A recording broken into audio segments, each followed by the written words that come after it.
Bem-vindo ao Future Enterprise Show. Neste episódio temos como convidado José Manuel Henriques, CTO e CIO do Grupo Crédito Agrícola. Esta conversa será conduzida por Fernando Bação, professor catedrático na Nova Information Management School da Universidade Nova de Lisboa, e Gabriel Coimbra, Group Vice President and Country Manager da IDC. O Future Enterprise Show é oferecido pela IDC Portugal e Nova IMS em parceria com a Nexcellence. Bem-vindos a mais um episódio do Future Enterprise Show, uma iniciativa da IDC em parceria com a Nova IMS, com o apoio da Nexcellence, um programa que pretende discutir os principais temas relacionados com o futuro das organizações numa economia cada vez mais digital. E Future Enterprise é a framework, é a visão da IDC para o futuro das organizações, uma organização que se quer resiliente, mais ágil e capaz de inovar de uma forma contínua e em escala numa economia cada vez mais digital. E cada episódio temos um convidado, sempre um convidado muito especial, que ou está a criar uma Future Enterprise ou a transformar uma Future Enterprise. Nesse caso, o nosso convidado está a transformar uma grande organização, mas para apresentá-lo tenho aqui comigo o meu amigo e co-moderador, Fernando Bação. Fernando, força. Obrigado, Gabriel. Bem-vindos. O nosso convidado de hoje é o José Henriques, que é CIO e CTO do Crédito Agrícola. José, bem-vindo. Obrigado. Obrigado pela disponibilidade para esta pequena conversa. Normalmente, a maior parte das perguntas não são coreografadas, mas temos uma ao princípio e duas ao fim, que são quase sempre a mesma coisa. E a primeira, normalmente, tem que ver com a carreira profissional e as características pessoais que tu pensas que mais influenciaram a tua carreira e o sucesso que tens vindo a atingir com a tua carreira. Foi curioso porque quando me fizeram essa pergunta eu pensei exatamente qual é o ingrediente. Qual é o ingrediente para o bem e para o mal. Acho que nós somos sempre a soma dos mais e dos menos. E eu, em paralelo com a minha carreira profissional, já há muitos anos faço ciclismo e gosto muito de bicicleta. E é um bocado a ideia de quando se para, caímos. E eu gosto muito de ser inquieto e de provocar inquietação nas pessoas que trabalham comigo. Não de assustar, mas de que as pessoas tenham movimento e se transformem e que evoluam e que descubram coisas fora da sua zona de conforto. Sou muito fã de procurarmos coisas fora da nossa zona de conforto. Faço isso para mim, fiz isso também na minha atividade esportiva e sempre procurei que isso fosse uma marca que conseguisse imprimir às equipas com quem trabalhei e com quem tenho liderado. Ou seja, manter sempre na zona ali, ligeiramente acima do conforto. Ser destabilizador, não é? Um pouco... E gosto realmente até do ponto de vista pessoal também. E há momentos que sentes no sentido do humor. E há momentos que sentes que estás a entrar nessa zona de conforto e depois... Isso inquieta-me. Isso inquieta-me até do ponto de vista pessoal. E como é que... Eu não gosto muito de sentir que estamos todos a ficar parados. E como é que tu vês o setor financeiro? Está a ficar parado? Está em grande mudança? Não, eu que vejo uma grande pressão.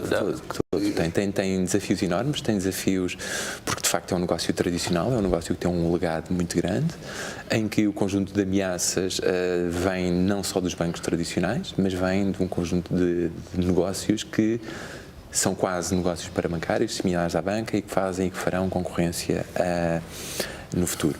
Para além disso, é o tema da internacionalização de todo o negócio bancário, a entrada de players internacionais no mercado nacional e depois existem naturalmente os desafios tecnológicos per si, os desafios da regulação e, naturalmente, eu creio que também a mudança do ponto de vista geográfico do que é o centro económico que tem sido a Europa para outras geografias, nomeadamente para a Ásia, que vai naturalmente mudar o perfil de consumo, o perfil de cliente bancário. E quais é que são os maiores desafios? Ou seja, tu falaste aí no tema do compliance, falaste no tema de novos players, quer sejam startups, quer também sejam os big techs, quer sejam outros bancos também internacionais. E os tradicionais também. E os tradicionais. Qual é o maior desafio que vês? Assim, o desafio é conseguir gerir o equilíbrio entre o que temos que resolver hoje e o que temos que pensar no futuro. É entre a tática e a estratégia. Entre não perder uma coerência estratégica, mas estando conscientes que também temos que focar muito o nosso esforço na consistência tática. E a consistência tática tem a ver com a concorrência dia-a-dia, tem a ver com o tema regulamentar, tem a ver com o tema das equipas, quando agora entramos no negócio da tecnologia, com o tema da retenção e atração de talento. E é um balanço que eu acho que em todas as gerações aconteceu. Nós hoje temos um em particular, mas se olharmos há 20 anos atrás, provavelmente o tipo de problemas que os meus antecessores, os meus colegas tinham, eram outros, mas de complexidade comparável. Mas, Portanto, eu não sou nada negativo relativamente ao futuro, acho que é natural e nós temos de nos adaptar. Em relação a esse futuro, estavas a falar neste equilíbrio entre os aspectos, digamos, operacionais ou táticos e os estratégicos. Como é que vês, na tua posição, estrategicamente, o que é que parece que são os aspectos fundamentais para uma organização como o Crédito Agrícola considerar? Ou seja, quais são os cenários? Às vezes não é tanto adivinhar o que vai acontecer, mas é compreender quais são as possibilidades, quais são os cenários que eventualmente se poderão vir a desenrolar. O Gabriel já falou um bocadinho de uma espécie de um unbundling que tem vindo a acontecer, ou provavelmente acontecerá com as fintechs e por aí, depois a ameaça das big techs. Estrategicamente, para um banco em Portugal, o que é que tu achas que são os focos não direi preocupação, mas os desafios, digamos assim? Os desafios. E nós somos um banco muito particular, porque temos uma dispersão geográfica muito particular e, para além da dispersão geográfica do ponto de vista da rede comercial, para além disso, é a dispersão da própria base de clientes e as características intrínsecas desta base de clientes.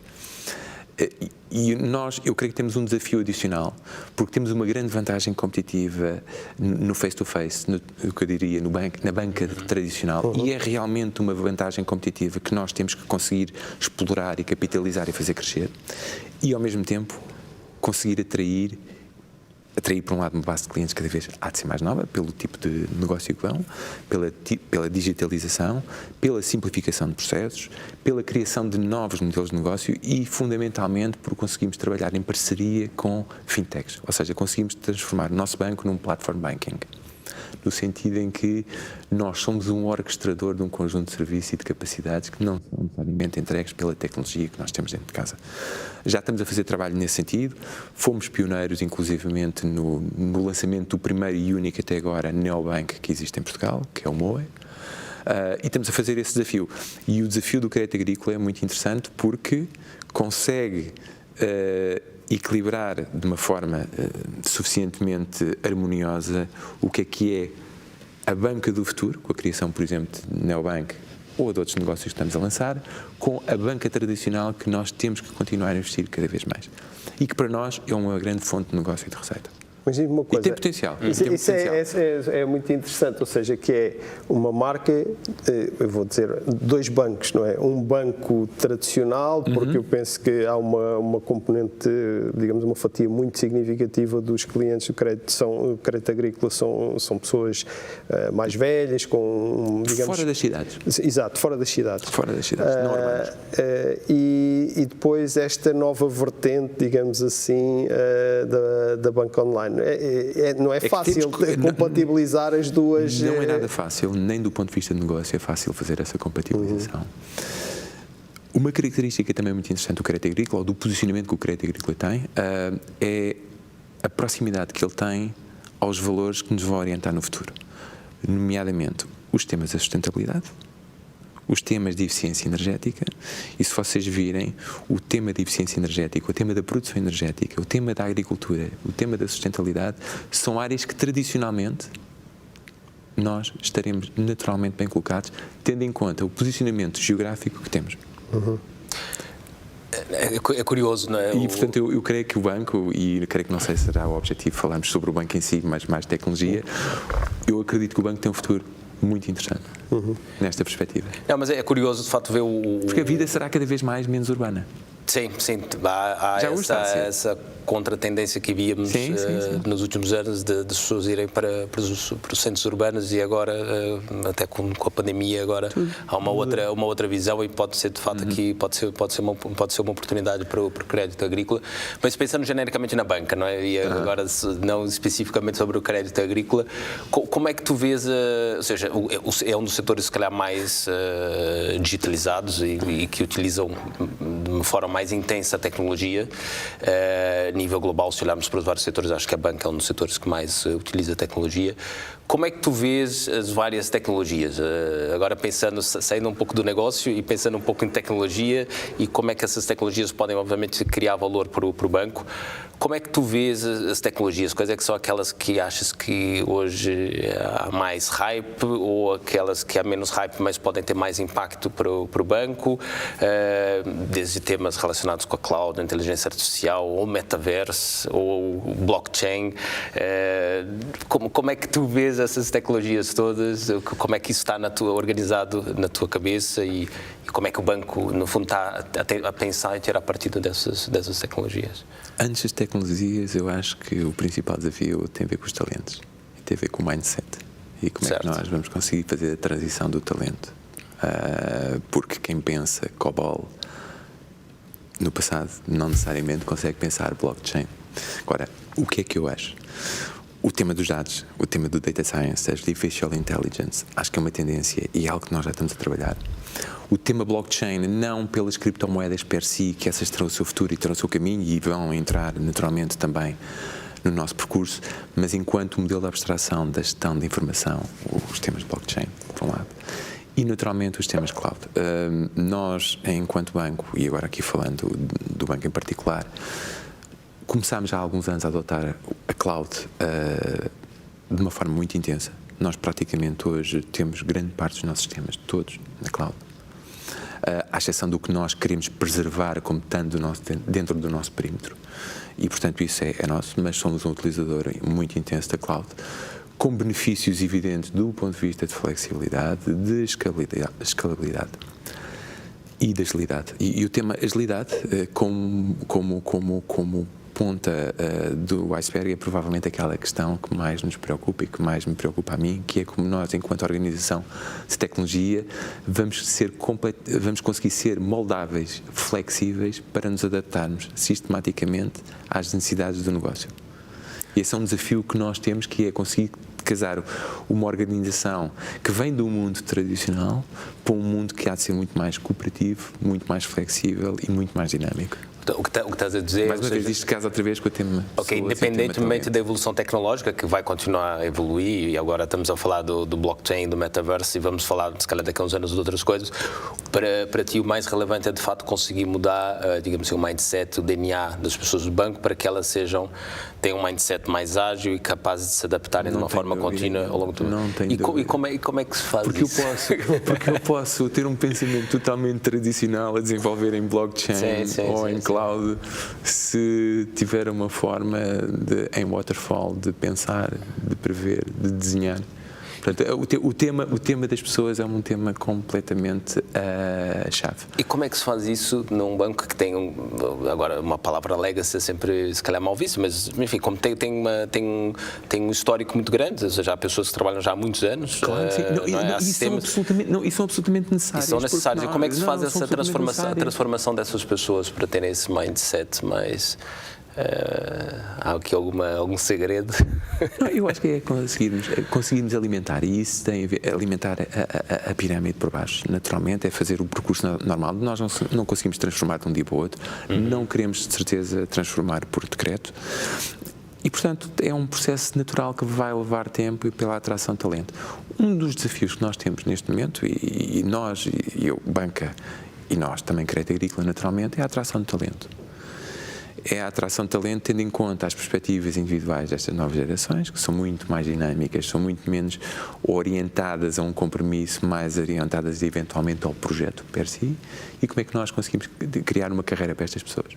Do que eu entendo, e do que é que são as competências necessárias que nós precisamos ter dentro de casa, eu diria que provavelmente para mim o Key Success Factor é nós conseguirmos atrair e reter o talento do que é a nossa propriedade intelectual. Tudo o que seja comoditização de componentes de desenvolvimento, componentes de serviço, eu posso ter com empresas de fora. Agora, eu tenho que ter dentro de casa o talento que me permita ter a minha propriedade e construir a minha propriedade intelectual. Isso é um conjunto de competências-chave, um conjunto de funções-chave que eu tenho que garantir. E essas eu tenho que, de facto, conseguir atrair, conseguir remunerar e conseguir fazer crescer. Queres dar um exemplo dessas competências e chave que te parecem ser fundamentais? Na área de ciência de dados, por exemplo. Na área de ciência de dados. Nas áreas todas que têm a ver com inovação, o que nós podemos chamar um pouco R&D, por exemplo. Essas têm que estar dentro de casa. Tudo o que sejam competências na criação de soluções baseadas em platform banking, que são tendências de futuro, têm que estar dentro de casa. Funções de gestão têm que estar dentro de casa. Certo. Isto junta muito com conversas que nós tivemos já até do ponto de vista profissional também com o IDC, de onde é que está a fronteira do que é o in-source versus outsource. Sim, não, esse é um tema. E eu provavelmente, ao contrário do que possa parecer ser a tendência, o meu desafio é conseguir crescer a minha base de equipa. Não é contra, ou seja, crescer o insourcing, é isso? Ou crescer, ter equipa. Ter equipa, não é? Nós temos visto isso em várias organizações, que há aqui ou seja, há uma tendência genericamente de as organizações precisam mais recursos e, portanto, o que nós temos visto é que há um crescimento quer na contratação de serviços externos, mas também há um crescimento e maior ao nível da contratação de pessoas para depois gerirem esses recursos, porque os recursos externos estão a crescer, mas é preciso depois ter, como dizias, pessoas com capacidade para gerirem esses parceiros. As decisões valem pelo momento em que se tomam, mas eu recordo-me que em 2012, 2013, o movimento foi totalmente o oposto. Totalmente o oposto, porque estávamos num período pós-crise e eu acho que o mercado estava, do ponto de vista da tecnologia, todo assustado. A contratação era um problema, o medo do passivo laboral era um problema e externalizou-se e tomaram decisões de externalização e foi esse movimento. Eu acho que agora estamos num movimento inverso, que é reincorporar a capacidade que nós achamos que é crítica. Eu acho que enquanto Crédito Agrícola e todos os nossos colegas da banca, creio que pensam mesmo, tudo o que são competências críticas e o desafio é encontrá-las. Porque de facto somos poucos para as necessidades, para além de termos a concorrência neste momento internacional, o mundo hoje está realmente plano nas funções de tecnologia e, portanto, nós enquanto banco temos que concorrer com qualquer empresa do mundo do ponto de vista da atração e retenção dos seus talentos. A propósito desse tema do talento e do mundo plano, que realmente agora está plano do que nunca. Agora está a ficar côncavo. Um dos aspectos que temos muitas vezes discutido aqui com os nossos convidados tem que ver com a forma como eles veem o trabalho remoto e caminhando para a frente. Portanto, há 2 anos fomos todos trabalhar para casa. Aparentemente as coisas não correram tão mal quanto se poderia esperar se tivéssemos feito esse cenário antes de haver a pandemia. Correram, de forma geral, acho que as pessoas fazem uma avaliação positiva dos resultados. Agora estamos progressivamente, noutros casos, rapidamente a voltar à forma anterior. Qual é que é a tua visão? Não tem que ser forçosamente vinculativa do crédito, mas a tua visão caminhando para a frente e em particular neste contexto da dificuldade que muitas das organizações, mesmo nas grandes organizações como Crédito Agrícola em Portugal, potencialmente terão de conseguir atrair e reter talento de elevada qualidade, desejavelmente, em áreas de ponta onde existe uma procura mundial, digamos assim. Como é que se isto tem algum... Nós temos um conjunto de projetos internos que inclusivamente visa aproveitar a nossa rede e a nossa dispersão geográfica como fator da atração do talento. Mas independentemente disso, e a minha opinião sobre o tema do trabalho remoto, eu acho que um one size does not fit all. Eu acho que existem perfis, funções que funcionam bem em trabalho remoto e que têm um espaço em trabalho remoto e que vão continuar a crescer, e há outras que necessariamente não podemos estar em 100% em trabalho remoto. Isto do ponto de vista de perfis. Depois há pessoas, e eu acho que há pessoas que funcionam melhor em formato de trabalho remoto, há outras que não funcionam bem em trabalho remoto. Nós somos seres humanos, somos seres sociais, e o trabalho remoto através de um ecrã retira-nos um conjunto de sentidos, ou seja, nós deixa de ser uma experiência multissensorial para ser uma experiência quase bissensorial, de imagem que ainda por cima é plana, não é tridimensional, que não tem cheiro, e som, muitas vezes também não é muito bom. E eu acho que essa riqueza de interação, ou essa falta de riqueza de interação, não pode produzir necessariamente o mesmo resultado em determinadas circunstâncias. E, portanto, eu acho que o trabalho presencial é fundamental. Creio que quando temos momentos de elevada tensão, problemas dentro de equipas, por exemplo, o trabalho remoto normalmente não os ajuda a resolver, só os agrava. E, portanto, eu acho que o espaço do trabalho presencial, face-to-face, todos fechados numa sala, tem necessariamente também um grande futuro. Nós somos seres humanos, não somos máquinas, e eu acho que... Mas é difícil de facto gerir, não é? É preciso gerir. Gerir pelo menos essas duas variáveis, ou seja, o tipo de trabalho e depois o tipo de pessoas, não é? Sim, depois aqui cria-se uma complexidade enorme e é um desafio. Há conversas que só se fazem face-to-face. Isto é como uma relação, eu não consigo conceber uma relação duradoura de casamento, imaginem, em Teams, não é?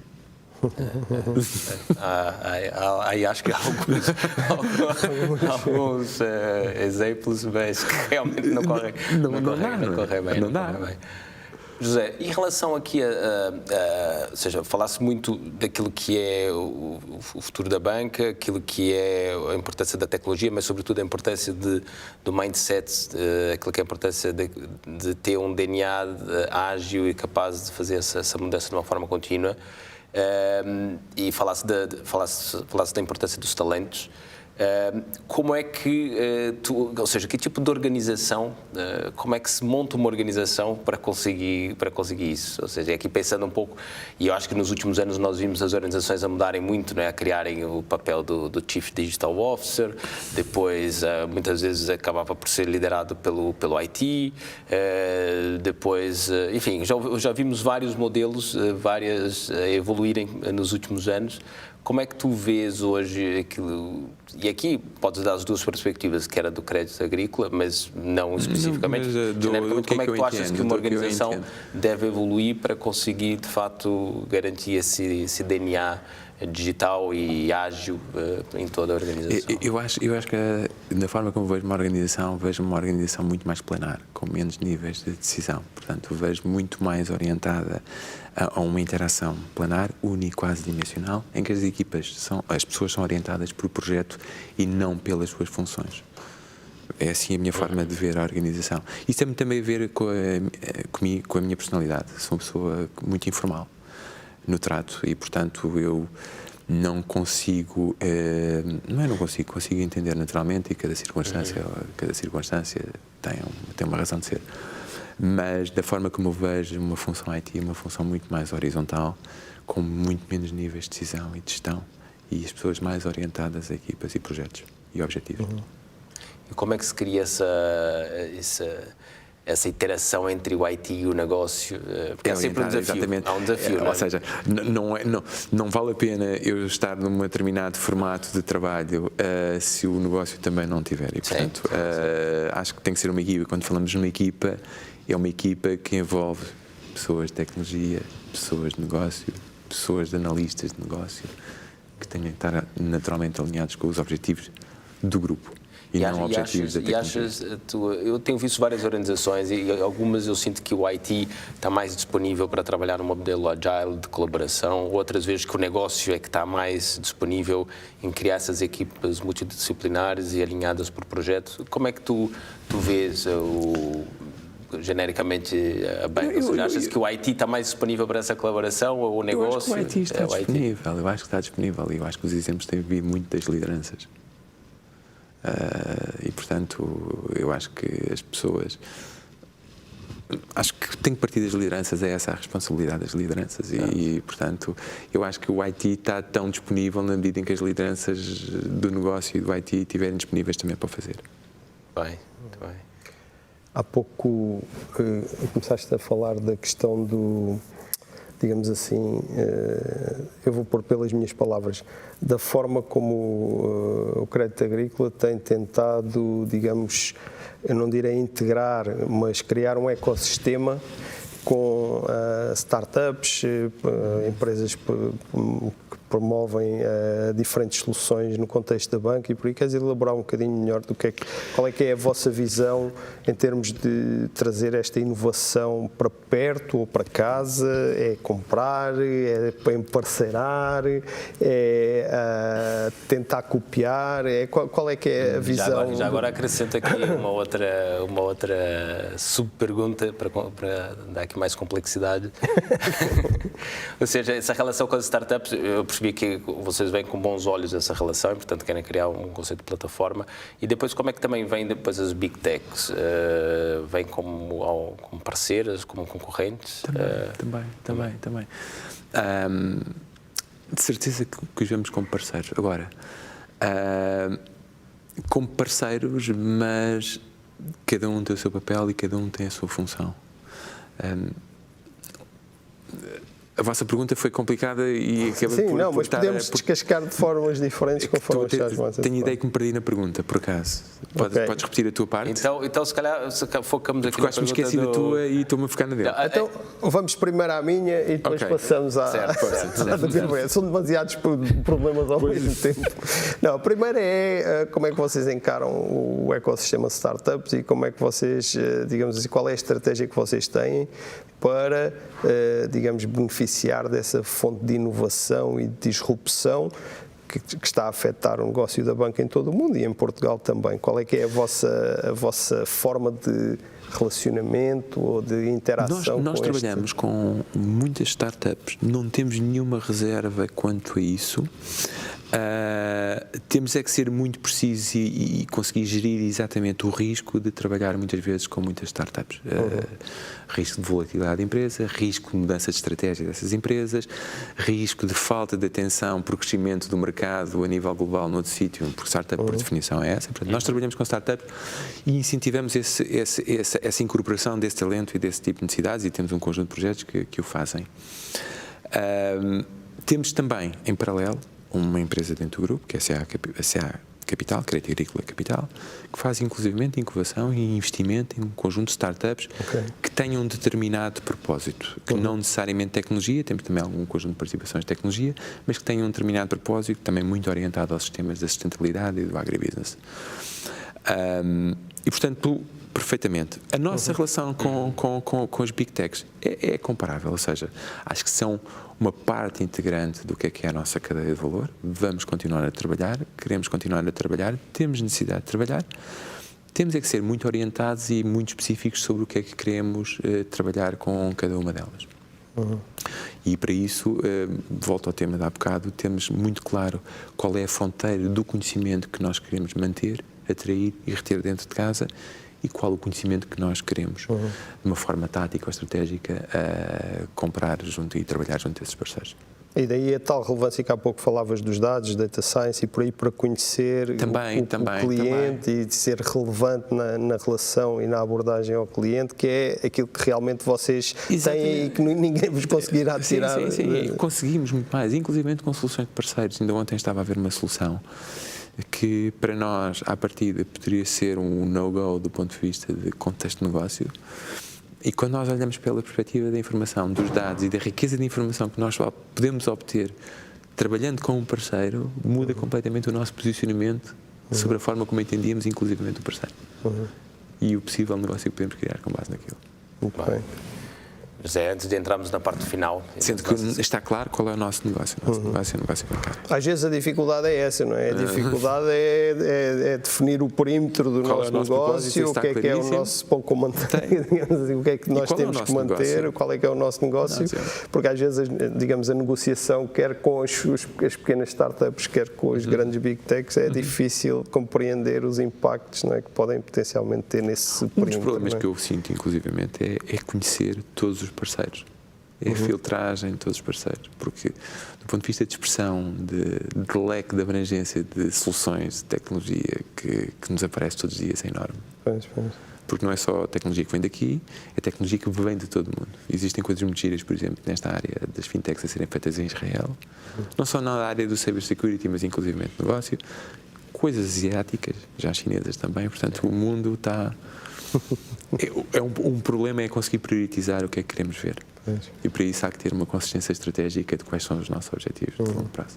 Não, sem dúvidas. Eu agora estava aqui a lembrar-me também nós temos uma área de research específica para a área financeira também, de tudo que tem a ver com a evolução e aquilo que é a transformação do core bancário as a service. Muitas das inovações têm ocorrido na Ásia e, portanto, o que nós vemos hoje é que, de facto, há um número enorme de novos players que surgem, e não surgem só dos locais tradicionais, mas de outras regiões, e cria aqui uma... Não tem nada a ver. É que a escala asiática não tem nada a ver.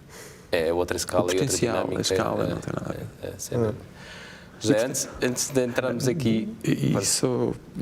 E o tema do ecossistema com parceiros. E a forma como eu vejo a incorporação dos parceiros na nossa cadeia de valor. E in-house versus trabalhar com parceiros. Eu sou fã de trabalhar com parceiros, naturalmente, e com o ecossistema de fintechs, porque, tendo em conta a nossa escala, eu prefiro trabalhar com uma solução que tenha capacidade de escalamento e de incorporação de conhecimento vindo de outros clientes, vindo de outras geografias, do que eu estar a investir em algo que pode ser muitas vezes comoditizável. Portanto, parceiros são sempre bem-vindos, assim acrescentem valor. José, antes de entrarmos na parte final, queria só fazer aqui uma pergunta. Quais é que são as áreas-chave de maior investimento para o próximo ano ao nível da tecnologia do crédito agrícola? Simplificar o ecossistema, parte regulatória e depois tudo o que tem a ver com projetos relacionados com canais e com a oferta de canal e a oferta comercial. A parte regulatória continua a ocupar uma grande parte do que é o nosso investimento e esforço. Pois. E essa vai continuar e, portanto, temos que reservar uma fatia muito significativa do que é o nosso orçamento para cumprir com a componente regulatória. E otimizar, não é? Simplificar. E otimizar. São muitas horas que são consumidas nesse... Gostaríamos mais de investir em inovação, mas temos um conjunto de projetos do ponto de vista de simplificação, de eficiência e regulatória que neste momento é a nossa prioridade. Exato, que é uma coisa que as startups não têm. Facilita. Não é? Facilita o processo.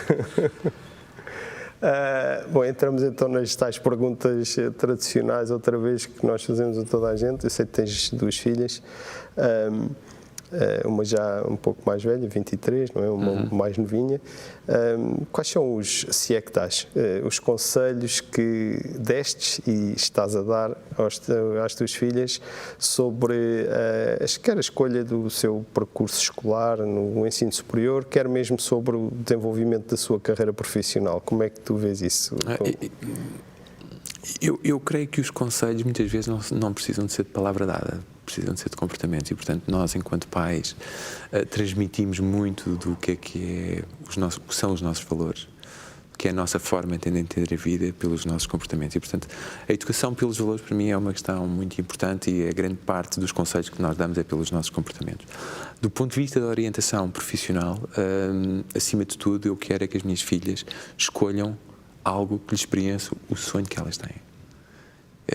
E seja ele o que for, porque eu acredito que uma pessoa só vai ser bem sucedida se for atrás do seu sonho. Eu não vejo possível, por exemplo, o Cristiano Ronaldo ter atingido o que atingiu se não gostasse de jogar futebol, se não fosse esse o objetivo. Mas portanto, deixa-me perguntar-te uma coisa, Zé. Eu não tinha sonho quando tinha 18 anos. Tu tinhas um sonho quando tinhas 18? Tinha um sonho, sim, tinha um sonho. Tinhas?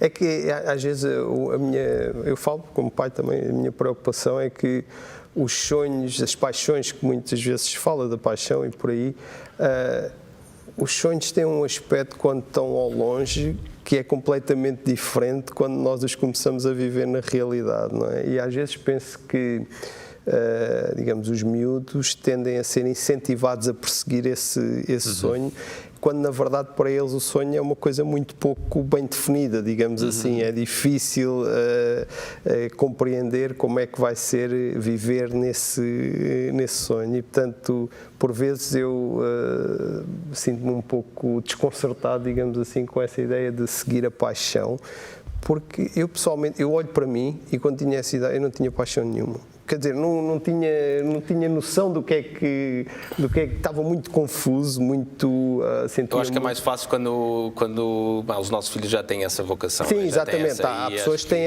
uma vocação. Mas eu se calhar colocava uma pergunta. E uma das minhas filhas não tinha essa vocação. E ela descobriu a vocação dela.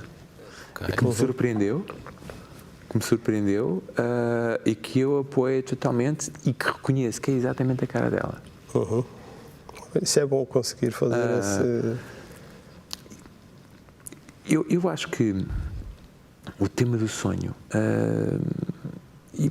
o sonho é algo que nos torna felizes, portanto, acho que é a felicidade individual de cada um, é o que é o propósito de vida de cada pessoa. Faz as pessoas correrem, a medida por do gosto. sucesso, a medida do sucesso com base no dinheiro pode ser válido para uns, não é necessariamente para todos.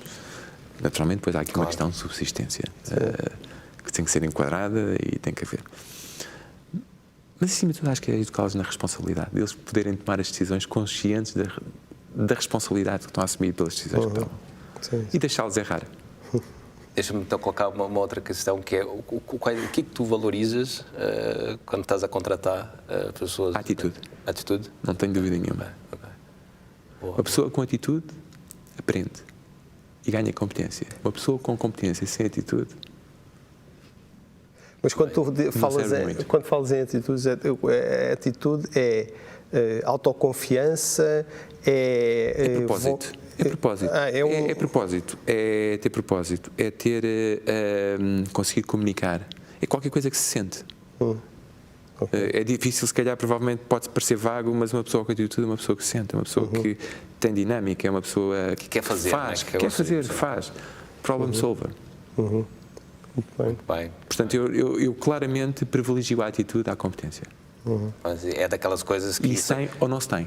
Sim, e que se consegue sentir melhor no face-to-face, porque o virtual tem esses desafios que nem sempre curioso, conseguimos sentir. A atitude não se ganha. Às vezes não conseguimos sentir da mesma forma. Achas que a atitude não se ganha? Não, acho que até aos 9, 10 anos ganha-se e a partir daí a personalidade está feita.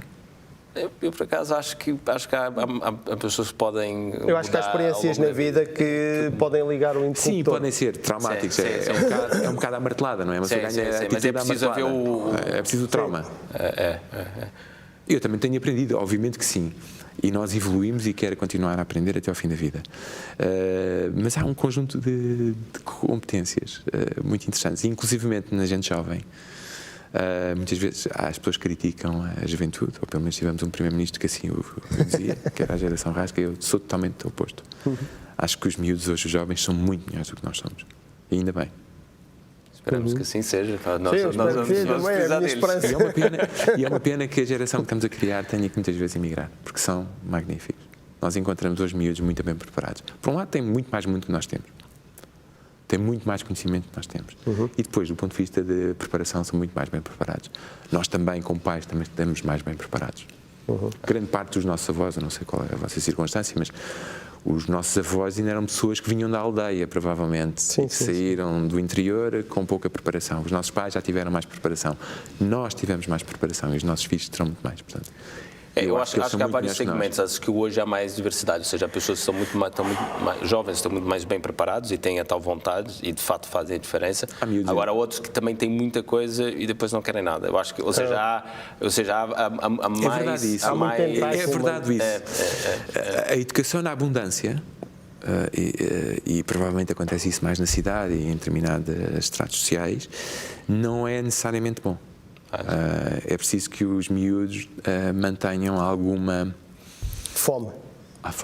Eu não estava a querer utilizar essa palavra, mas essa palavra foi-me dita pelo presidente da Huawei na China, em que ele dizia que o executivo ideal para a Huawei tinha 3 características: conhecia o propósito da companhia, tem ética e tem fome. E se vocês virem, e não falando em pessoas, também não queria aqui esgrimir muito este argumento, se faltar um dos 3 atributos a alguém, essa pessoa não serve.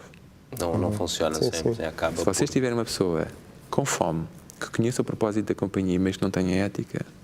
É um aldrabão. vai correr mal. Não, mas é verdade, são três fatores. Se tiver uma pessoa com ética, se tiver uma pessoa que conheça bem a companhia, que não tiver fome, vai andando. Sim, exatamente. É preciso realmente ter os três. E se tiverem uma pessoa que tem fome, que tem ética, mas que não conhece o propósito da companhia, vai acabar ali no mato, a vender qualquer coisa, a fazer qualquer coisa, mas não tem nada a ver com o nosso objetivo. Não vai estar alinhado com aquilo que é. E é muito giro que eu aprendi isto de um chinês, que em teoria vem de uma sociedade que é, em teoria, comunista. Mas que diz que é preciso ter... tão simples. É preciso ter alguma... E é preciso coragem para dizer que tem fome. Nós muitas vezes não... Uma fome é alguma ambição, não é? Uma ambição, é aquele drive que nos faz sair da tal zona de conforto. A palavra fome, porque pode parecer uma palavra chocante, mas que ilustra muito bem o que é o propósito e a vontade de avançar. Além dessa reflexão, ideias de livros para nós lermos? 2 ou 3 livros que te marcaram, ou a nível profissional, ou a nível pessoal? Olha, a nível, e eu vou falar só livros a nível pessoal, por surpresas, por me darem uma perspectiva completamente diferente sobre algo que eu não conhecia e que depois acabei por aprender e gostar mais. One China, do Henry Kissinger, sobre o tema da China, sobre o posicionamento da China, sobre o entendimento da China. Isto é uma leitura mais recente, que depois, entretanto, existem imensos trabalhos à volta sobre isto, também um sobre da Madeleine Albright, também sobre a China, e eu gosto muito de entender o pensamento chinês. Pessoalmente não partilho muito sobre vermos a China como uma ameaça, pessoalmente, mas reconheço que existem opiniões que possam ser divergentes e são opiniões apenas. One China, do Kissinger, Man's Search for a Meaning, do Viktor Frankl. E eu falei várias vezes no propósito, que esta clarividência do que é o propósito e a diferença do que é ter propósito e não ter, e as consequências que isso pode ter na vida de uma pessoa. E ele ilustra bem isso, ele viveu bem isso, observando os presos num campo de concentração, sendo ele próprio também um judeu, e ver o que a falta de propósito podia conduzir, ou quem tinha propósito poderia ter, mesmo num lugar de uma existência completamente dantesca, e a diferença do que é ter propósito e não ter propósito naquele contexto. E depois a história do petróleo, que é uma história muito gira, que é The Price, que começa com o início da exploração e do comércio de petróleo para candeeiros nos Estados Unidos, e depois a evolução que o próprio negócio do petróleo teve. E é uma história mentira, porque é quase uma economia paralela no sentido de existe uma dimensão que é o negócio do petróleo que é muito interessante perceber, que faz toda a história do petróleo, que passa também pelo Gulbenkian e a importância que o petróleo tem. E começa com algo, por acaso é giro, eu estou-me a lembrar disto também de outro livro que eu gostei muito de ler, que foi As Memórias da Segunda Guerra Mundial, do Churchill, que é um conjunto de volumes muito grande, mas que é muito giro, porque é contado na terceira pessoa, de uma pessoa que tem muito orgulho nele próprio, com muita fleuma, mas que viveu intensamente, diria, apesar dos charutos e do whisky e de acordar tarde. Consta que o Hitler também acordava tarde, portanto a guerra começava tarde, aparentemente. Sou alguém que viveu aquele drama e que o conta de uma forma muito interessante. E estava a fazer este ponto com o livro do Price, porque o Price começa precisamente a falar sobre Churchill e uma decisão que ele tomou, que na altura foi uma decisão crítica do ponto de vista do desenvolvimento da Marinha de Guerra inglesa e o papel que ele teve na Primeira Guerra Mundial e depois acabou também ter na Segunda Guerra Mundial. Foi a decisão que era contra a natura da substituição da Marinha de Guerra inglesa de navios a carvão, em que o carvão vinha diretamente da Escócia, que estava perto e era acessível, por navios a combustão, a fuel óleo, em que o petróleo vinha do Médio Oriente e que era longe no momento de guerra. E mesmo com esta dificuldade de aceder, ou de difícil acesso ao petróleo naquela altura, que vinha do Médio Oriente, ele tomou a decisão de converter a Marinha de Guerra inglesa ao fuel óleo, com a vantagem competitiva que isso quereria pela velocidade, pela potência dos motores e tudo mais. E o livro começa precisamente nesse ponto. Preciso ter visão e coragem também. Teve visão e coragem. Sim, coragem era uma coisa que o Churchill não tinha falta, não é? Sim. Vezes, assim, decisões pouco óbvias, mas que levaram. Mas na altura acertadas. É giro porque agora cruzou com um livro que gostei muito, foi As Memórias da Segunda Guerra, do Churchill. Bem, José, foi uma conversa fantástica, acho que podíamos estar aqui mais uma hora.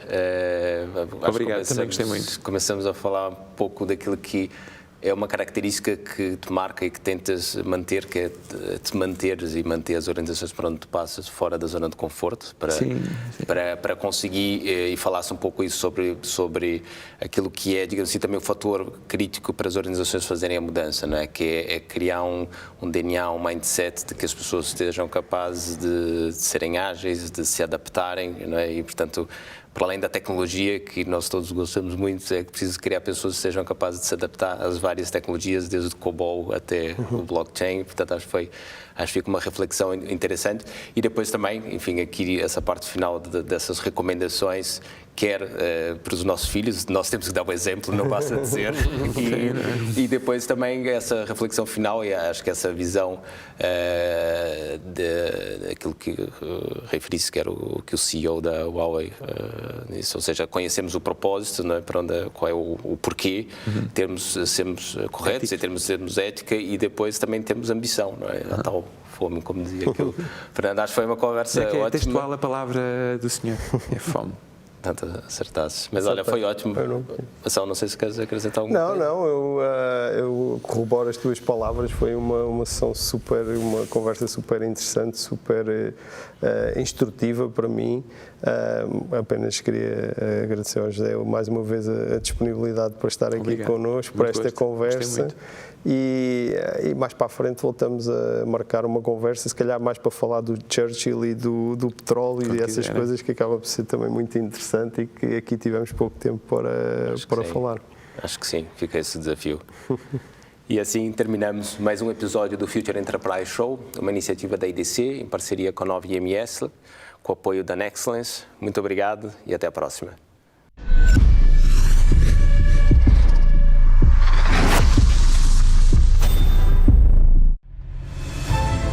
Nexcellence by Glint, uma parceria para criar o futuro digital, com respostas baseadas em experiência, com dimensão e ambição, com uma visão global e talento nas competências mais inovadoras.